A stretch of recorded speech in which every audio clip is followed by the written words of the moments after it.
Soil. We walk on it, build on it, grow our food in it. But rarely do we stop to ask, what's happening beneath our feet? For centuries, soil was treated as a passive player, just dirt. But the truth is, soil is alive. And right now, it's dying. Across the globe, once rich lands are turning into barren dust bowls. According to the United Nations, we lose 24 billion tons of fertile soil every year. That's equivalent to a football field of soil lost every 5 seconds. Let that sink in. How did we get here? It didn't happen overnight. Decades of over-tilling monoculture planting, excessive synthetic fertilizers, and deforestation have stripped the land of its vitality.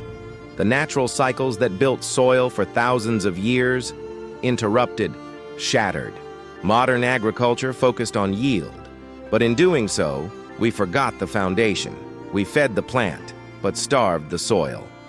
Without healthy soil, rain runs off the land, taking nutrients, seeds, and hope with it. This is erosion, and it's one of our greatest invisible threats. Farms become deserts, waterways become polluted, and food systems become fragile. We've also lost organic matter, the very thing that makes soil a living sponge. When soil loses its carbon, it becomes dust. And dust doesn't grow food, it blows away. In fact, some regions are just 60 harvests away from total soil collapse. That's 2 generations, maybe 1. And it's not just in one country. This crisis is global, from the American Midwest to the Sahel of Africa, from rice paddies in Asia to South American soybean fields. The story is the same. We've taken more than we've given back. And beneath the surface, the damage is even deeper. We're not just losing dirt, we're losing life. Soil microbes, the unsung heroes of agriculture, are disappearing. These tiny creatures recycle nutrients, build structure, and even help plants communicate. Without them, soil becomes a lifeless medium, a shell of what it once was, and the consequences go beyond the farm. Lower soil fertility, lower crop yields, more chemical inputs, higher food costs, poor soil structure, more floods and droughts, fragile food chains, more hunger and instability. Ironically, we now use more land, water, and chemicals to grow less nutritious food.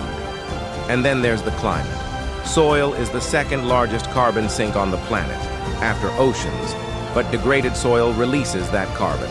And agriculture, instead of cooling the planet, starts warming it. This isn't just a farming issue, it's a human survival issue. We've built an entire civilization on 6 inches of topsoil, and now it's washing away. But here's the thing, we don't need to invent a solution. Nature already has one, because soil doesn't want to die, it wants to live. When we give back to the soil, when we work with nature, not against it, it recovers, fast. That's where the story turns.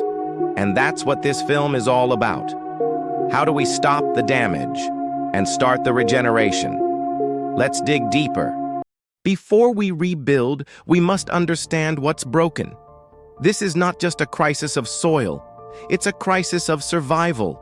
For thousands of years, soil sustained us, silently, faithfully.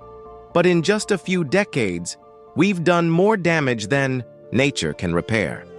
Every year, the Earth loses over 24 billion tons of fertile soil, washed away, blown away, or simply worn out. But how did we get here? The answer lies in the way we've been farming for the last century. Industrial agriculture brought machines, synthetic fertilizers, and chemical pesticides. These tools helped us grow more food, faster, but they came with a cost. Monoculture, the practice of planting a single crop over vast areas, stripped the soil of diversity. No crop rotation, no natural rest, just endless cycles of the same plants demanding the same nutrients. To keep up, farmers added more chemical fertilizers. But this is like giving junk food to the soil. It feeds the plant, not the life beneath it. Plowing and tilling, once thought essential, also broke the soil apart. Exposed to wind and rain, the topsoil washed away year after year. What was once rich, dark earth turned into lifeless dust. Pesticides and herbicides killed more than just pests. They harmed microbes, fungi, and insects that are vital to soil health. Imagine wiping out entire cities of life hidden underground. That's what we've done. And the climate? It's making things worse. Extreme weather events, droughts, floods, heat waves are happening more often. Without healthy soil, farms can't cope. Crops fail, farmers suffer, and food security becomes a global concern. Soil degradation isn't just about dirt, it's about people. Millions of farmers forced to abandon their land. It's about communities losing livelihoods, and it's about ecosystems unraveling. We're at a tipping point.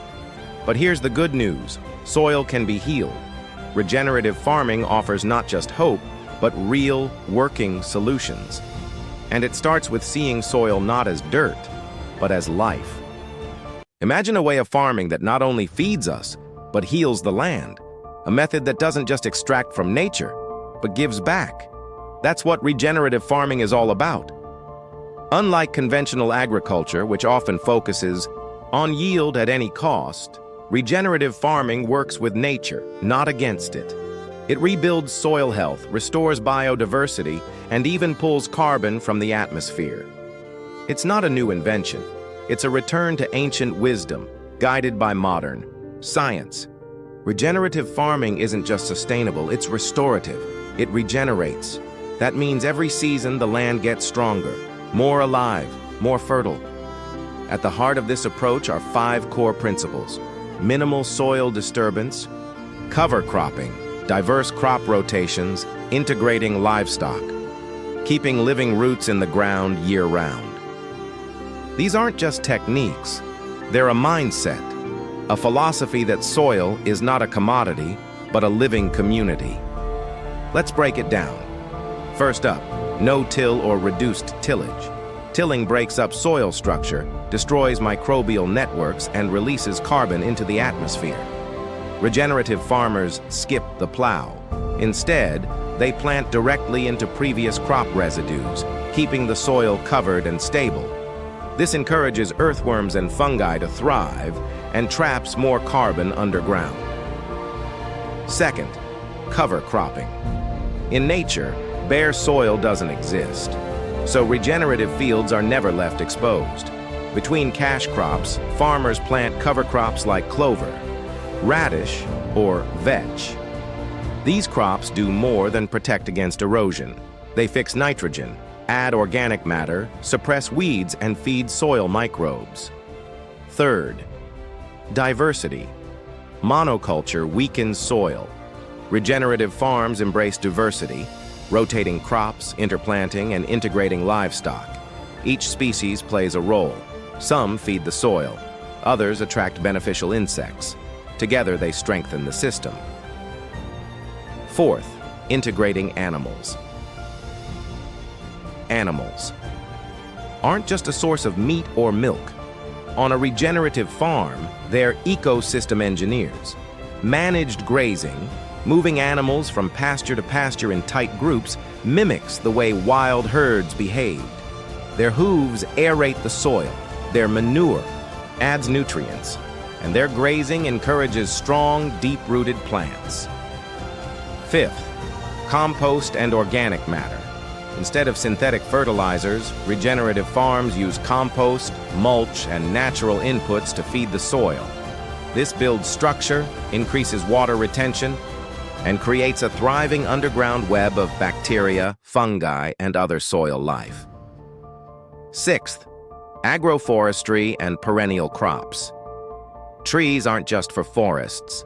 In regenerative systems, trees provide shade, reduce wind erosion, and draw nutrients from deep underground. Their roots stabilize the soil. Their leaves feed microbes. Perennial crops, which regrow year after year, help build long-term fertility and, most importantly, regenerative farming is adaptive. It's not a fixed set of rules. It responds to the local climate, soil, and community. It's farming with observation, with intention, and with the future in mind. So what are the results? Soils that hold more water, making farms more drought-resistant. Crops that are healthier, requiring fewer chemical inputs. Carbon pulled from the atmosphere, helping to fight climate change. Farms that are profitable, because healthy soil means fewer costs and better yields over time. Communities that thrive, because the land is alive, and so are the people working it. Regenerative farming works with nature, not against it. It heals the soil, the food, and the farmer. This isn't just theory, it's a proven path forward, and as we'll see next, some farmers around the world are already leading the way. This isn't theory. This is happening right now on real farms around the world. Regenerative farming isn't limited to research papers or eco-activist dreams. From small plots in Africa to large ranches in the US, farmers everywhere are proving that soil can be restored and that their land, their lives, and their communities can thrive because of it. Let's travel the globe to meet the pioneers. India, SRI rice farming in Andhra Pradesh. Southern India, farmers in Andhra Pradesh were struggling with water scarcity and declining rice yields. Then came the system of rice intensification, SRI, a regenerative technique that involves planting younger seedlings, spacing them farther apart, and keeping the soil moist but not flooded. The result? 40% less water used, 50% higher yields. No chemical inputs for farmers like Rama Devi, who once barely harvested enough to feed her family. SRI transformed her field and her future. United States, Gabe Brown's ranch in North Dakota on. The other side of the world, Gabe Brown, a rancher in North Dakota, was watching his land degrade under conventional farming. Droughts were frequent, yields were falling. He nearly lost the farm. Then he embraced regenerative practices, cover crops, no-till planting, rotational grazing, and zero synthetic fertilizers. Fast forward 20 years. Soil organic matter rose from 1.9% to over 6%. His fields now retain 5 times more water. He produces more, spends less, and sells nutrient-dense food direct to local markets. As Gabe says, "I no longer treat symptoms. I build health. Soil health, plant health, and human health." Kenya, agroforestry and drylands in. Kenya's drylands, where desertification was devouring farmland, the answer came from planting trees, specifically Phaederbia albida, a nitrogen-fixing species. Wanjiru Mwangi, a smallholder farmer, started planting trees between her crops. Within a few seasons, her maize yields tripled. The trees shaded her land, reduced evaporation, added nutrients, and improved biodiversity. She now trains other women in the community, and her children eat better, learn better, and dream bigger. Brazil, silvopasture and carbon. Drawdown in Brazil, large-scale cattle ranchers are adopting silvopasture, integrating trees into grazing systems. Not only does this improve soil fertility and animal health, it pulls down massive amounts of carbon. One farm in Minas Gerais reports a 30% reduction in methane emissions from cattle soil carbon levels, rising by 1.2% per year, and more resilient pastures during drought. These aren't just numbers, they're climate solutions in action. Australia. The power of regenerative grazing in drought-stricken Australia. Colin Cease lost everything in a wildfire, except his commitment to try something new. He pioneered a system called pasture cropping, where grains are sown directly into dormant perennial grasses. The benefits? Massive water savings. No herbicides, grain, and pasture from the same land today. Over 2,000 farmers across Australia are replicating this approach, and soil organic matter on his farm has tripled. Common themes, global impact from these stories. A pattern emerges. Whether in Africa or America, the shift begins the same way. A farmer questions the status quo. They observe their land. They try something different, often simple, low-tech, and nature-inspired. Then the land responds. Yields go up, soil heals, costs drop, water holds, biodiversity returns, and the community grows stronger. All this from practices rooted in one fundamental idea: take care of the soil, and the soil will take care of everything else. These are not isolated miracles. They're part of a growing global revolution, quiet, regenerative, and deeply rooted in the earth. In the next scene, we'll dig even deeper. How does this soil healing actually work? What's happening under our feet? Because when soil comes back to life, everything changes. Chapter 5. The Underground Revival. Soil Life Explained. Beneath your feet lies an invisible world, pulsing with life, working tirelessly for free. It's the hidden engine of regenerative farming, soil biology. Most people think soil is just dirt, a dead, brown medium to hold up plants. But in reality, soil is alive, teeming with billions of microscopic workers, bacteria, fungi, protozoa, nematodes, alongside earthworms, insects, and even plant roots communicating underground. This complex ecosystem is called the soil food web. The soil food web, nature's living network. In every handful of healthy soil, there are billions of bacteria breaking down organic matter, fungi that stretch for miles, connecting plant roots like a natural internet, nematodes and protozoa eating bacteria and releasing nutrients, earthworms creating channels for air and water, and mixing organic matter. This isn't chaos, it's organized cooperation. Each organism plays a role in nutrient cycling, disease suppression, and structure building.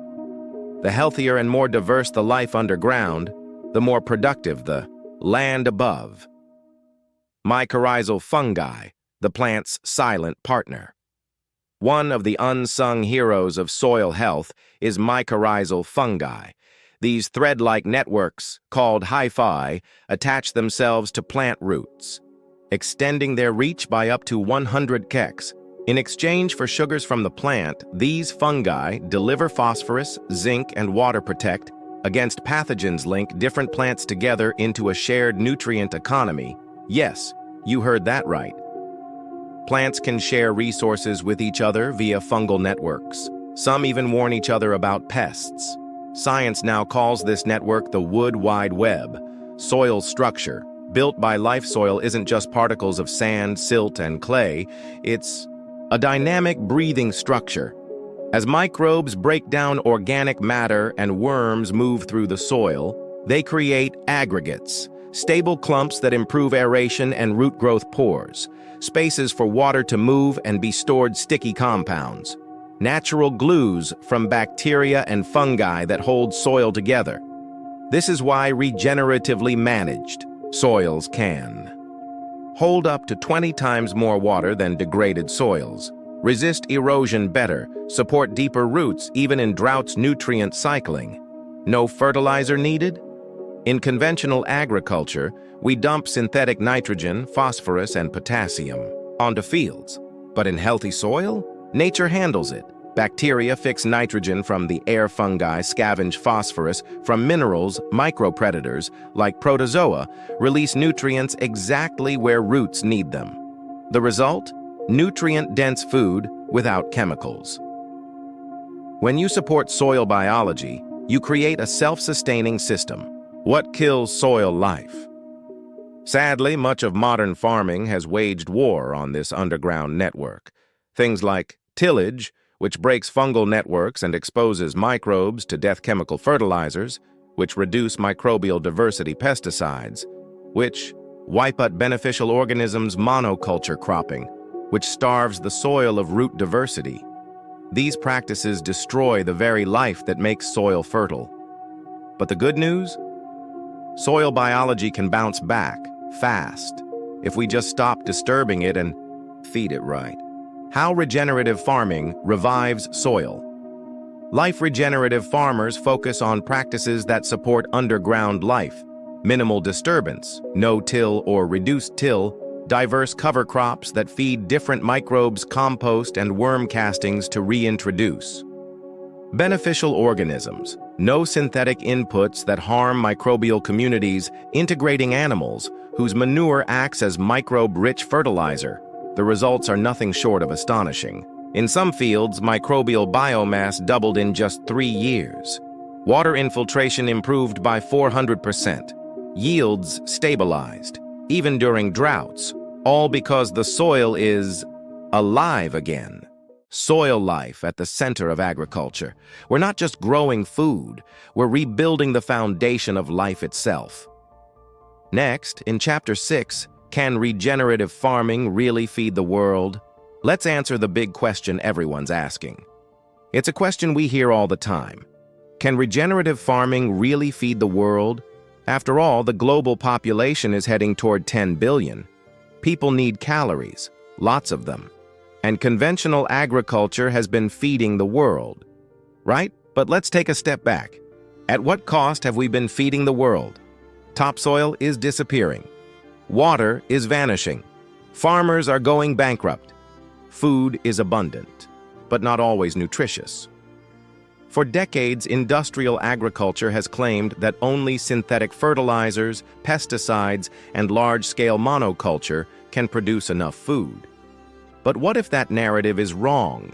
What if the very practices meant to increase yields are degrading the land we depend on? The productivity myth. Let's get this straight. Conventional agriculture is not efficient in the long run. Sure, it produces big short-term yields, but it does so at a massive cost. Depleted soils, polluted water, greenhouse gas emissions, biodiversity. Collapse food insecurity for farmers and communities, and worst of all, yields are plateauing or even declining in many regions because the soil is dying. In contrast, regenerative farming offers a different kind of productivity, one that builds over time, feeding the world one region at a time. The beauty of regenerative farming is that it's context-specific. It's not a one-size-fits-all industrial package.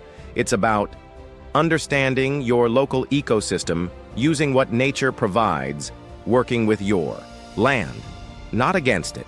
Whether it's pastoral systems in Kenya, terrace farming in Nepal, polyculture, orchards in Brazil, rice duck systems in Japan, regenerative principles adapt beautifully across cultures and climates, empowering small farmers, the real food producers. Here's a fact that surprises many people. Smallholder farmers grow over 70% of the world's food, and most of them do it on farms less than 2 hectares in size. Yet, they're the ones suffering, most under industrial systems, drowning in debt from chemical inputs, facing degraded land and unpredictable weather, locked out of markets controlled by global corporations. Regenerative farming flips the script. Fewer inputs, lower costs, healthier soil, more resilience, local control, more food security. In short, it puts power back in the hands of those who feed us. Beyond yields. What are we really trying to feed? It's not just about pounds per acre, it's about nutrition. Regenerative foods tend to have higher mineral and antioxidant levels, food sovereignty. People growing what they want, how they want, community health, fewer toxins in the air, water, and food, ecological stability, land that feeds without destroying. Industrial agriculture can feed us with cheap calories. Regenerative farming feeds us with health, resilience, and hope.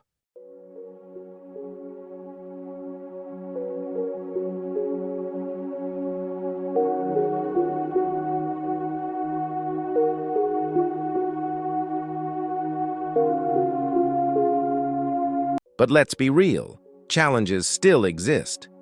Regenerative farming isn't a magic wand. Transitioning takes time. Some challenges include knowledge gaps. Many farmers need training in regenerative practices, initial yield dips, especially in depleted soils, policy, and subsidies. Most governments still support industrial inputs market. Access, selling regenerative food at fair prices remains difficult. But every challenge comes with opportunity. Online training and grassroots networks are exploding. Regenerative certification programs are emerging. Consumer demand is growing fast. And the soil? It's always ready to heal if we give it the chance. So, can regenerative farming feed the world? The answer is yes. Not only can it feed us, it might be the only way to do so in the long run. The question isn't whether regenerative farming can feed the world. It's whether we have the courage to change our systems before it's too late. Next up, Chapter 7, Healing the Climate One Farm at a Time.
Soil as a carbon sponge.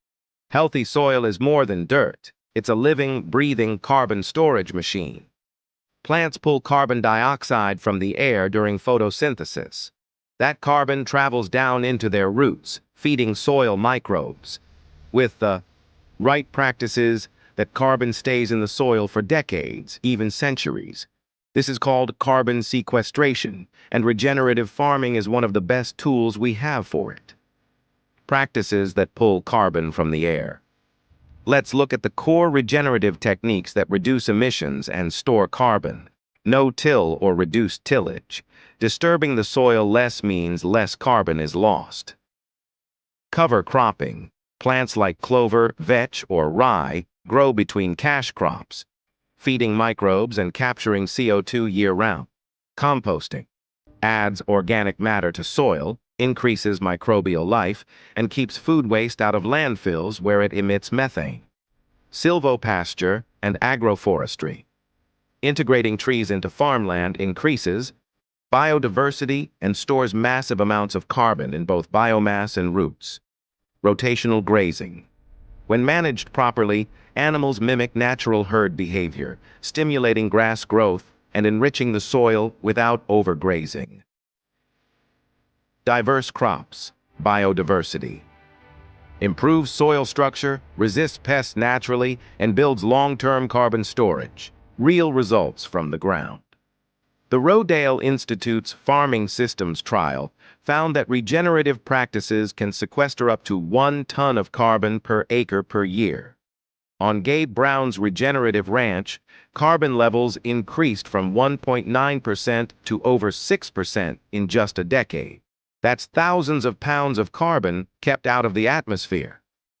In Kiss the Ground's data-backed case studies, regenerative farms showed 60% lower emissions compared to nearby conventional farms. The potential is massive.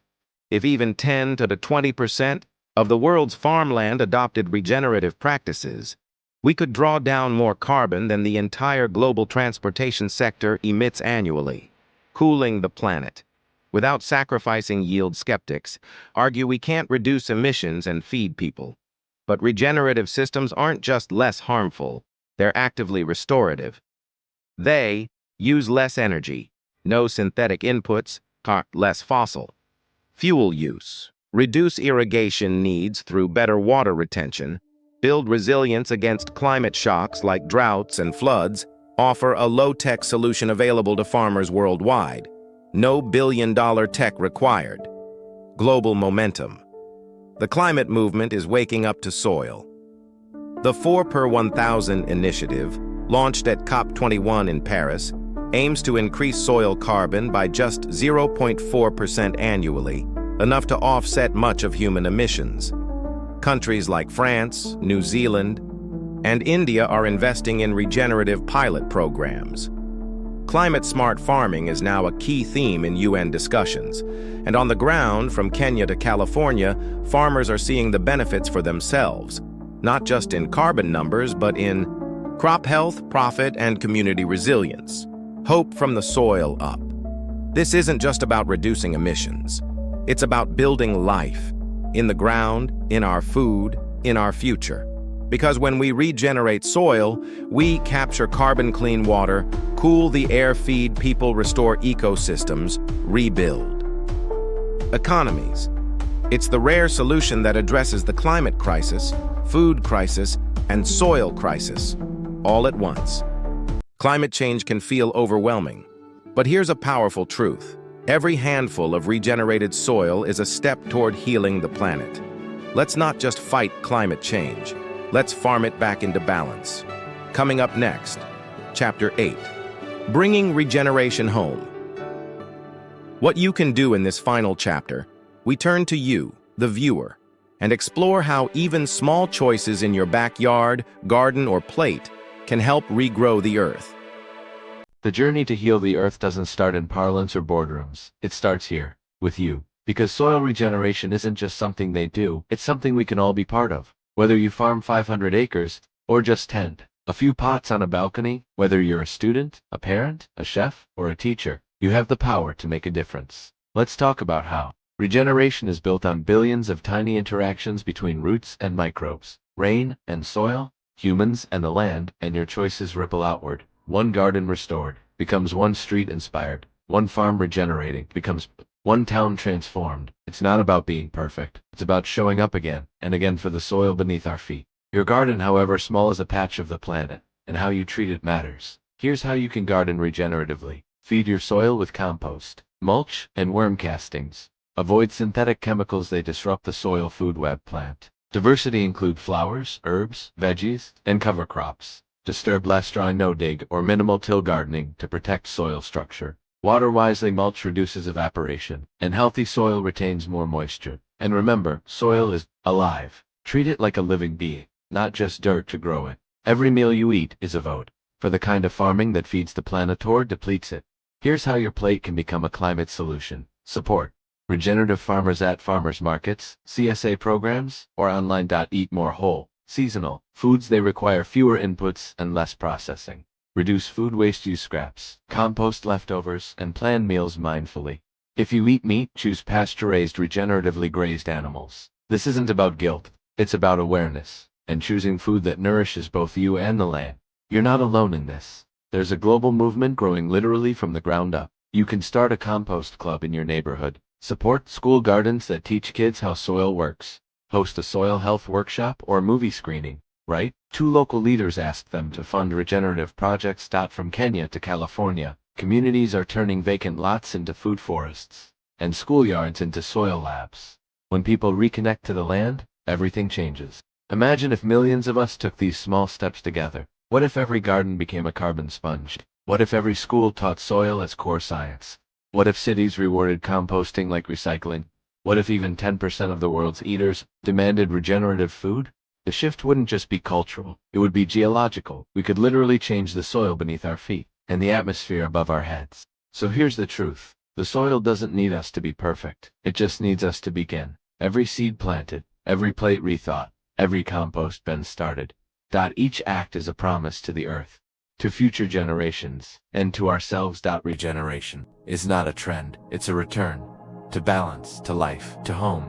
So let's start right where we are, right now. Because the earth is ready to regrow. This film was brought to you by people who believe in soil. Let's grow a better world, one root at a time. We began this story with a question: can we truly regrow the earth? Now, we've seen the answer planted in fields, whispered in roots, and proven in farms around the world. We've learned that regeneration is not just about reversing damage, it's about creating life.